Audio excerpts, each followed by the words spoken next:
This is the American Roundtable. I'm Al Spry. I'm Kristen Cadell. And Tom McCullough. There's a lot on our plate today, including more about Donald Trump getting into it with a reporter. Also, we'll be talking about Hillary, give you a Jeb Bush update, and a lot more because not only is politics gone wild in Florida, it's gone wild across the USA. So you get wild and watch us as well. We'll be wild. It's the American Roundtable. Thank you for joining us, and we have a lot more in store for you. We're talking politics as unusual, and that's what we do here on this show every week.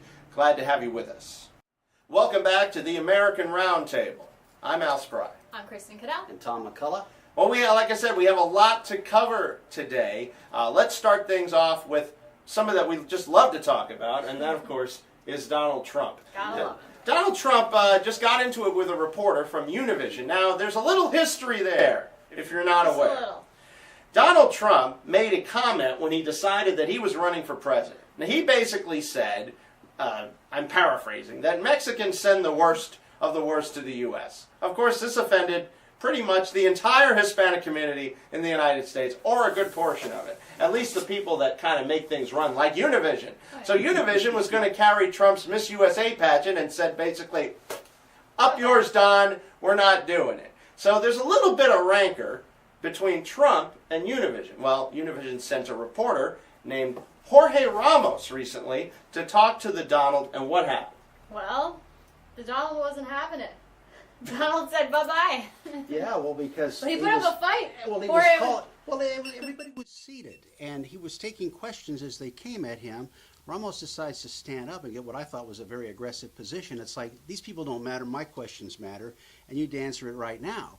And Donald told him, look, you need to just sit down, wait your turn, I'll get to you. But he kept coming at him, and I think what was demonstrated was leadership. I'm in charge of this room. I'm a leader.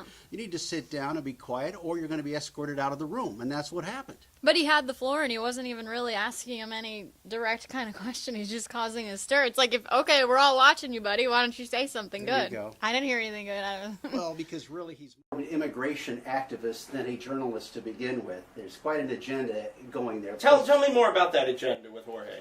Well, let me tell you something a little more interesting that I find. His daughter actually works for Hillary Clinton on her campaign. I did not know that. Just to give you a little background right there. Okay. So there is definitely some partisanship going on, maybe a pro-democratic line, trying to bring down the Donald. Very hard to do. The Donald is a larger-than-life character, as you know. So basically, Trump snapped at him and said, sit down, you weren't called, and I love this part, go back to Univision. This is a lot of fun. You know, and of course, Trump later commenting on this with Matt Lauer from Today, I was asking and being asked a question, quote from the Donald, from another reporter. I would have gotten to Ramos very quickly. He stood up and started ranting and raving like a madman. You gotta wait your turn. And You gotta wait your turn. Gotta wait your turn. He says, quote, I'm not a bully. Well, there would be some people that might disagree with that. Sometimes Trump comes off as a little bit of a bully. Would you guys agree with that? I think in this case he exercised some real restraint. I was taken aback that he wasn't actually physically removing the guy himself out of the room. Mm-hmm. That would have been great. Then he might have got some press, right? Oh, he's already got that going. Yeah, they have enough press right now. Now, as the candidate answered Ramos's question on immigration policy, which was basically why he was there, people want to know what Trump thinks about immigration, although he's been pretty clear. He wants to build a wall, and he wants to kind of keep people out. And it plays good in the media, but is that the real strategy, or is that the strategy that he's basically just putting out there to get that kind of middle America vote who doesn't want people taking their jobs, quote unquote, and you've heard that line before. Sure. So the quote from Trump is, I have a bigger heart than you do, referring to his plan to increase security at the border. I guess he's trying to kind of moderate that now. Your thoughts? Well, I think yeah, he realizes that he was out there bold out front, and now everybody's commenting on it, obviously. I think he really does want to have a border that's protected, manned, gated, and guarded, and only wants people that are legally here to be here. Yet that seems to be, well, the one thing that and Megyn Kelly is all the reports want to talk about typically. So, yeah. I'd rather talk Goodell myself. Oh, but I'm not near as exciting as know, Donald Trump. Let's be real. What- Maybe Jorge. I'm what- a little more exciting than Jorge. What are your thoughts on the whole thing? Well, I think that he says stuff that's easy for everyone to understand. Everybody gets this political jargon all the time. They don't know what this candidate's saying. He's like, yeah, let's just build them all. Let's get them out of here. You know, he's relating to everybody who's listening, and they're all hearing him. Yeah. Speaking the truth as so many see it. I mean, I Yep. think that's it. They want somebody who's unencumbered, who they believe is not a true politician, a businessman who has been successful, knows how to get things done, hence his success. They just want something that they can hang on to and call real. I'm Al Spry. I'm Kristen Goodell. And Tom McCullough. See you back here. We'll be right back on the American Roundtable. All of us. Welcome back to the American Roundtable. I'm Kristen Goodell. Got my guys. Al Got our Spry. guys, and Tom McCullough. That's all I need. That's it. What are we talking about? We're talking about Hillary, switching gears a little bit. You know, it's a very hot race for 2016, and there's just so much to cover. But what I wanted to talk about, of course, is Hillary. Hillary, is she damaged? And if she's damaged, is she damaged permanently? That's really the big question. I'm here with, of course, reporter-at-large Kristen Goodell. We have the wonderful political analyst Tom McCullough here, and of course, you know, I'm just out. But I wanted to talk about Hillary because there was a recent poll done. In case anybody had any questions that maybe she's mortally wounded by this email gate, not necessarily so. It's still early in the race. One thing about politics is a day in politics is a lifetime. So you can basically say, you never know how these things are going to play out. There's always the spin meisters. They're always spinning. They're always trying to spin which way this thing's going to try to go in order to get an advantage. Would you say Interesting, so? though, how she took a little break from her vacation break after things started heating up a couple of days into it, decided she needed to get some Twitter feeds out and a few other things to let people know she's still relevant and out there. Yeah. Oh, we know she's still there. Whatever she's doing with her emails, right? There you I go. mean, I have to say this. I'm not trying to take one side or something, but you know what her name was with the Secret Service? She had a code name. She was, when she was a First Lady, she was the old battle axe. So that goes to tell you a little bit about maybe the nature. She's a controlling, she's a brilliant woman. She knows exactly what her message should be. She's made all the right partnerships.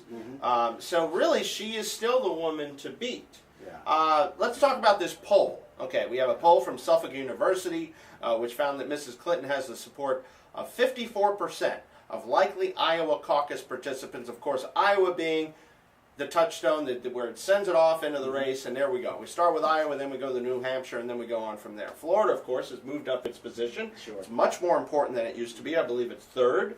And of course, we're the third largest state now in America. So it's a really interesting way we're going to see this thing develop. But let's just briefly talk about Iowa. Iowa is basically a pulse on a certain part of America. Many people have won Iowa and not gone any further. Thank you. So let's talk just briefly. We got 54% of Iowa caucus participants will vote for Hillary. Senator Bernie Sanders, the liberal socialist candidate, gets about 20%. Still a very strong showing. Let me add, though, if I might interrupt, that she's the most popular, yet he's considered the most honest by the same poll in Iowa. That's very, So- you know, and that's something. Yeah, go ahead. Well, I don't think anyone looks, or the majority of people are looking at Hillary saying, wow, you're honest. I mean, look at the email. I mean, Jeffrey Katzenberg was quoted an article I read yesterday where he says, all politicians lie, but nobody does it as well as the Clintons do. yeah, and they're never mortally wounded. No, they they're always not. keep coming right back up. And I think part of that is, and I think you and I touched briefly on this last week, and it's great to have Kristen's take on it, but they kiss the right butts. The Clintons are very good butt kissers. They kiss the butts of the right people in politics and in the power holders and the people that hold power. And so they always get covered. Like, they get covered. Whether it's the media covering them, whether it's the way things are spun.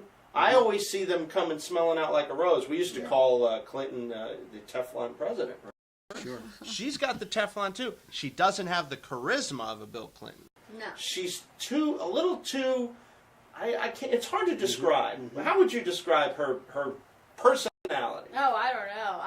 I don't look at her. Old battle axe, like the Secret Service used to call her. I don't know. I just want to hang out with her all day long. I don't know that I would. When she sees a stop sign, the rest of us stop, she just goes faster. That's You how think? I look, absolutely. And another thing I read just recently is that Bill, who's supposedly the brains behind all of this and pulling all the strings, that he's acting a little nervous lately. So What, you think he doesn't think it's gonna? I think the Biden things, which we're going to speak more about in a couple of minutes, has his attention. I think that There's a has lot to everyone, have him yeah. think twice about what's going on. What do you think is in his mind if you're Bill Clinton? I still have my pillowcase ready to walk into the White House. I wanted to turn at the camera. Hillary's going to walk in first. I'm going to be behind her. I'm going to look at the camera and go, Oh yeah, it's all about him. that's what he's still. And then I'll grab Lewinsky and give her a kiss. That's what's still in his horoscope. Yeah, but I think now the Biden thing, again, I'm getting ahead where we're going with things here. I think that has some concern in the volleying back and forth, whether Obama's going to throw a support behind Biden or whether he's going to stand behind the Clintons, which publicly it's been said many, many times they're not friends. You know, what would you call Bill Clinton if he became the first lady? Would you call him the first gentleman? Is that what you would say? I can think of a lot of other things, but not first lady. I don't know about that. Would you call him the first lady in drag? I don't know what you would Call call him him. the backdoor man. The backdoor man? Well, let's He's just talk. ready to bring all the friends back. Yeah. Come on. I tell you, there's going to be some serious parties going on at yeah. the White House again. It's like it'll be open for business. It's been kind of shuttered for a little bit. Well, I I'll be think. in the fetal position. I'm heavily medicated because we can't go back there, America. We really can't. No. 500 people were surveyed in this survey. The quote, according to the Suffolk University Political Research Center, is there is a huge loyalty to her, and they are sticking with her. Who else do they have? Yeah, they only have Bernie Sanders, I mean, right? well, and yeah, maybe yeah. Biden, maybe. That's But why not they're today. scared. Not Once according he's to in. this poll. They're like, we're all behind her. Oh, there's nobody else running. you Yeah. know? Well, here's the support for Sanders, who's also shown polling strength in New Hampshire as well as Iowa, indicates the challenge facing Biden as he moves closer, because he's still deciding. He's trying to feel it out. He's run before. He wants the gig. He really does. He might pretend that he doesn't, but Joe Biden wants to be president.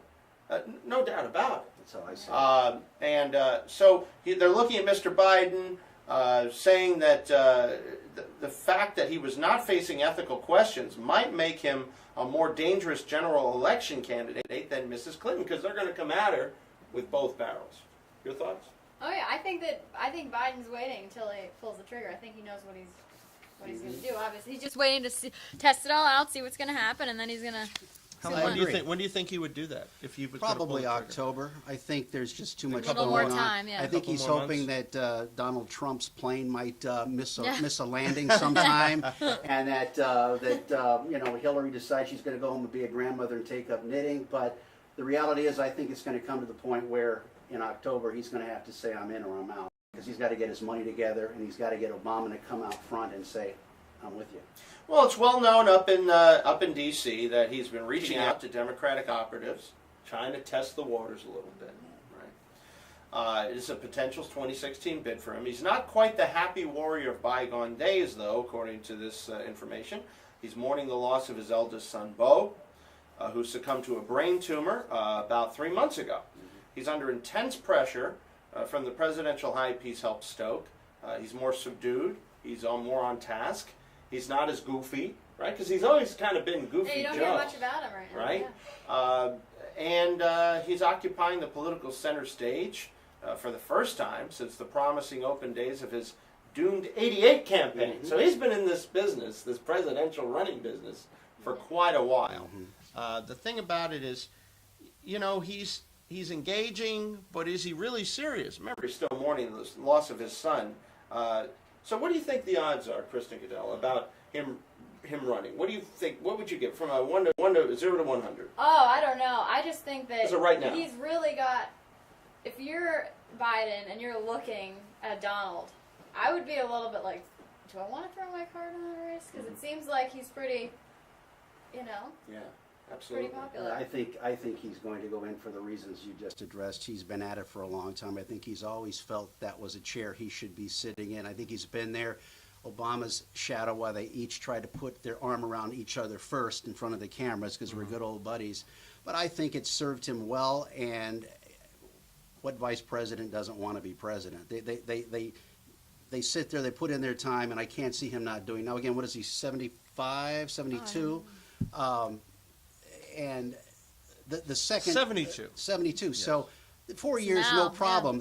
People are going to think, does he have 8 years in him? That's going to be another factor, I think. But I think he's going to get there. But he hopes between now and October, November that something cataclysmic happens to Miss Clinton. Between 0 and 100% of him running as of today. As I of won't hold today? you to it. I'm going to go 78. How about you, Kristen? I go like 48. Okay. Go a little So bit. I'm thinking it's about a 40% chance right now. I want him to run. I could. Well, yeah. He'll be easier to beat. He will be if Joe Biden runs and gets the nomination. He will be easier to beat than Clinton. I could just say that right now, pretty much unequivocally. That's why the Democrats are trying to do everything to buoy Hillary, because they do not want a Biden candidate. They don't want Biden. Biden is a good soldier and he Right. served well. Yeah. 8 years as vice president. He does the VP thing very well, but he still has this reputation to overcome. Regardless of what you say about Hillary, there's still a great perception among not only the Democrats but also Republicans that she could get the job done. She has the brain power to get the job done. And she has going for her this desire among many Democrats that she be the first woman president, that it's time for a woman president. Your thoughts? Yeah. Well, there's a lot on Hillary that I'm not 100% sold on. I think if you're already going to be sneaky right now with everything, what's going to come when you're president for 4 years? Well, I've what do we got have the to be worried answer. about? Yeah. I've got the answer. It's gonna be the Carly. same. You want a female president? Let's bring out Carly. Get her up Carly's there. weak though. Carly has some, but she's not gonna. I don't think she'll make it. Well, I she's just not even don't going to think make she'll the it. CNN debate, which is absurd when everything hands down suggests she won both of the last debates and she was only in one of them. And here she is being left behind. I think if she could make the CNN debate, it's going to elevate stature. It's not that she's being left behind. I really think she just hasn't caught on. You know how the Donalds caught on? Well, I'm Well, Clinton. he's You got setting the her house name, on yeah. fire. She's out there with a matchbook. I say, get her some time, get her in front of a camera. Let America, the same people that want the honest truth they're getting from Donald Trump, let her speak her reality. And I think Right. that she's going to bring some sparks to the If she party. had the resources, Yeah, like Hillary, she absolutely. probably could Now do here's it. here's a good one. How about Trump gets the nomination for the GOP and runs with Carly Fiorina as vice presidential candidate? Now that may end up being It's exciting. not a bad. winning ticket, Yeah. because you get the female vote who wants to vote a lady into high Mhm. office, right? You also get the Donald who's just caught fire. Sure. He's double the poll numbers Sure. of his closest competitor, which is Jeb Bush. Entertaining. He's But here's the problem, entertaining. my friend. If he doesn't get the nomination, he's off. And all of a sudden, everybody that's excited, motivated, and thrilled to have him as their president now, Donald's not up there, they don't vote. She wins by default because the Republicans won't show up and post. Well, and also he may split the ticket if he doesn't. Get Oh, the yeah, well, that's, nomination. yeah. You know, and that- it's done. And that'll just throw everything. crazy. It would be another situation with Perot in '92 when he split the vote. Well, quick thing here. Stephen Hawking announced yesterday that he believes a black hole is actually a gateway to another universe. I say we get our friends at SpaceX to take Hillary right up to the outer limits of a black hole, Blast off. and it's no problem for anybody. Tom We all McCullough, I win. can tell you're a fan. By the way, I'm Al Spry. And I'm Kristen Cadell. And I'm the fan, Tom McCullough. Yeah, we're all together right here on our half of a round table, and we'll see you back here in a few minutes, right? Right? Got it. We'll be waiting. Welcome back to the American Roundtable, Politics as Unusual. I'm Al Spry. I'm Kristen Cadell. And Tom McCullough. Great to have you here along the round table. Grab a cup of coffee. We're having some fun now. George W. Bush is going to headline a fundraiser for his brother Jeb in New York City on September 10th. Kind of interesting timing on that, so close to the 11th, guys. What do you think about that? Take it Pick away, another Tom. day or Think, something. I huh? mean, yeah, who knows? Maybe the Grand Hall was only available, maybe it's half price that day. Who knows? Maybe they're going to do something after? You know, here's the thing. If you're trying to distance yourself from your brother like Jeb is saying that he's trying to do, then why have your brother headline a fundraiser in New York City the day before 9/11? Yeah. Now, I understand that there's obviously the answer is they're trying to tie it into 9/11. New York City, September 10th. Yeah. As close to the 11th as you can get without being on the 11th, Yeah. which they would never have it on the 11th. They would have it the day before. Right. So it's basically saying, look how great George W. Bush was on 9/11. Now you can have his brother. They're trying to play to the strengths, the few strengths of the George W. Bush presidency, according to the GOP. I was not personally a fan of George W. Bush. What was your I'll second thoughts? that. You I'll would second that. And Tom? Didn't come across at all. Who? I was going to hold up my picture of him with the fireman there. Come on, man. Well, we are going to see that. There is he's helping raise money for little brother. The 43rd president is also scheduled to take part in a retreat for top donors in Houston, late October. It's also going to feature their parents, former President George H.W. Bush. If he can make the trip, he's Well, it's not that too ain't far right. from Kennebunkport, but I think his mom's going to bring in cookies that say, "I'm sorry, I didn't really mean to say that there's been enough Bushes in the White House." Now here's what Those I are want big cookies. Here's what It's bigger than our table. here's what I want to do with this one. American round cookie. I want to know, folks, at the American Roundtable, who would like to go to a retreat for top donors, and what do you think they have at those retreats? I just rather What's be a your top guess? donor. I don't care what they would give me, because if I'm on that list, Maybe they're giving What do some you good want? jewelry and stuff. Right. You know? What if Or do are they giving give you a bags, right? Do swag they give you a swag bag like in Hollywood? What do you? I'm guessing they do, Probably right? some The awards, massages. Yeah, you're getting all get a sorts of pedicure things. under the table. We'll like- go. What kind of pedicure are you talking about, It's Tom? only got to be a spa pedicure. We don't want anything in the heat. It's already hot enough. Got to have some water on our feet. I like that. So that's all we all sneak in. Somehow we get fake credentials and we go to one of these Oh, yeah. donors. Well, I'm donor sure that'll credentials. fly really well. It'd be fun to ask each one of them individually. Now, you brought your checkbook. What do you expect to get in return? Exactly. And that's where we could kind of maybe do some undercover stuff. Yeah. Kristen Yeah, Goodell, reporter at I got a large. camera right here. I'm There you already go. keeping my own stuff. You'll be in the button right here. Yeah, This will be the yeah. camera Yeah. right here. There's Come on there's now. a couple of pardons I need. Can you take care of that for me? That's at the top of the list. What you know? have you done in a past life, Bob?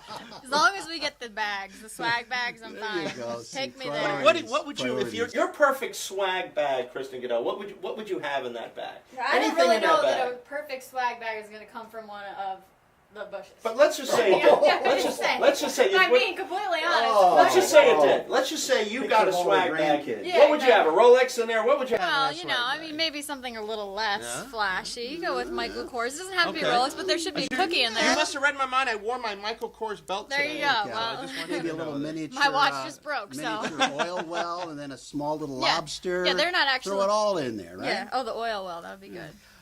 Jeb Bush is also in the news because he's releasing an e-book.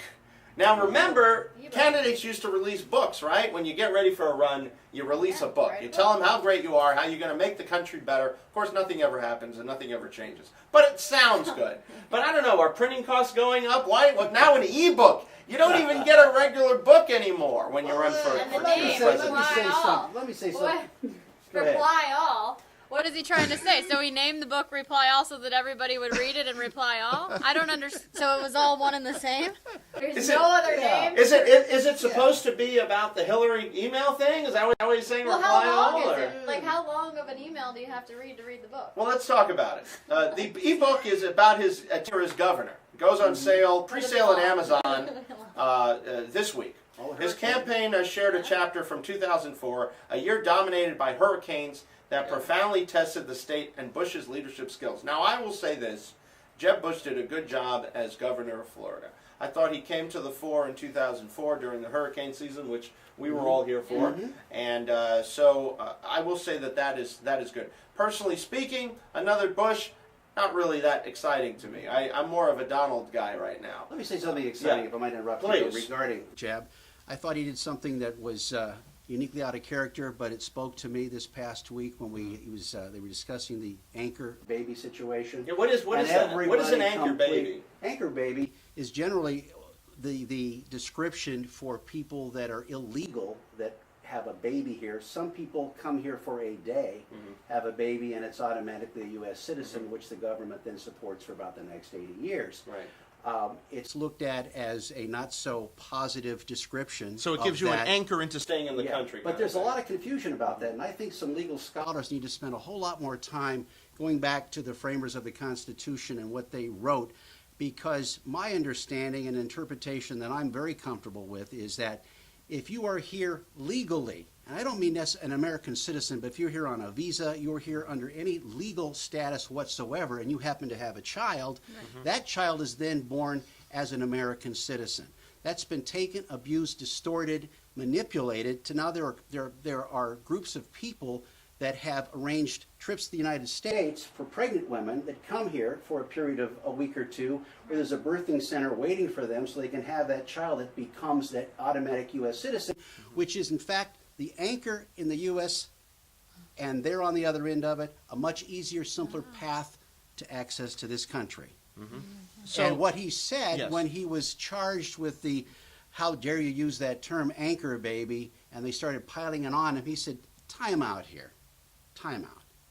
We got to get away from all this political correctness craziness, okay? You know what I'm talking about. Tell me what term to use. What term pleases you? Because he had the reporters and journalists asking him, anchor babies, you're using that term? And he says, well, what would you have me use? And I thought for him, that was a pretty bold statement. I think, personally speaking, of course, the political correctness has kind of seemed to get a little. It gets out of hand sometimes.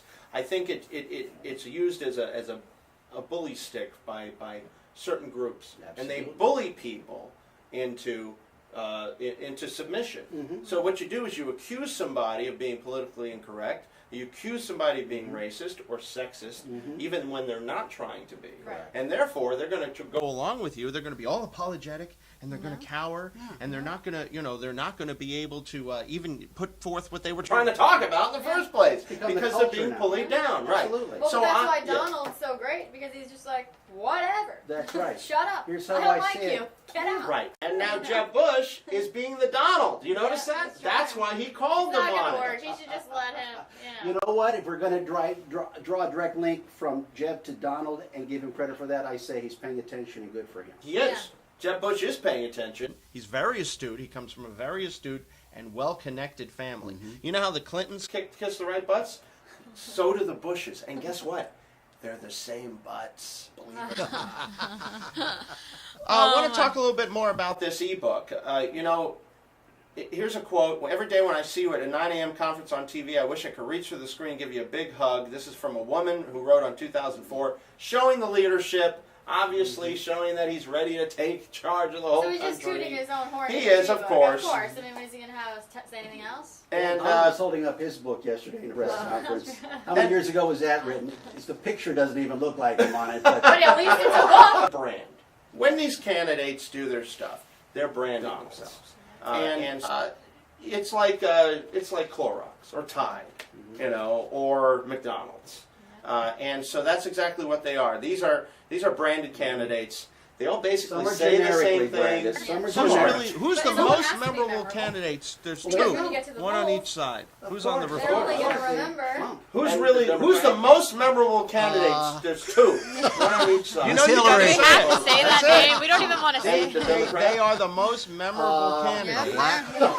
You It's know you got to Hillary. say it. Say That's that name. it. We don't even want to say it. They are the most memorable candidates The black hole, right please. now. SpaceX leaving for the black hole in 2 minutes. And No I one knows think who we want to be. ultimately we want to see I want to see excitement. the three of us, because we do a TV show called the American Roundtable, want to see Trump and Hillary. Yep. Of course, the top of their class. We have, of course, political analyst Tom McCullough and reporter at large, the wonderful Kristen Cadell, one of the best in the business. There you go. Yeah, Talking that's politics, talking about this wacky political season. I would say we are in the crux of this political season. Number one, we're not only in Florida, but we're all through. This decides the presidential election next Forget year. the road. That's it. What's worse Screw than the road. road or some of Really? the I would candidates. prefer Really? taking one of the other routes like the 417 or 429. But if you're talking corridor, then you're talking us, and you're talking about we're the kingmakers. We are the three people sitting here. People are watching. 2000, folks. Who decided the presidential race? The Central corridor. The Florida. corridor. Corridor. Absolutely. Yep. Absolutely. We have a poll here, a South Carolina poll. Okay, South Carolina, one of the early primaries. Here's how it stands right now, okay? This is insane. Trump has 30% of the vote right now. He is far and away the man to beat. Next is Ben Carson. He has doubled the 15% for Ben Carson. Let's take a quick break. Yeah. Let's take a quick break. We're taking a quick break. Let's take a quick break. Yeah. Let's take a quick break. We're taking a quick break.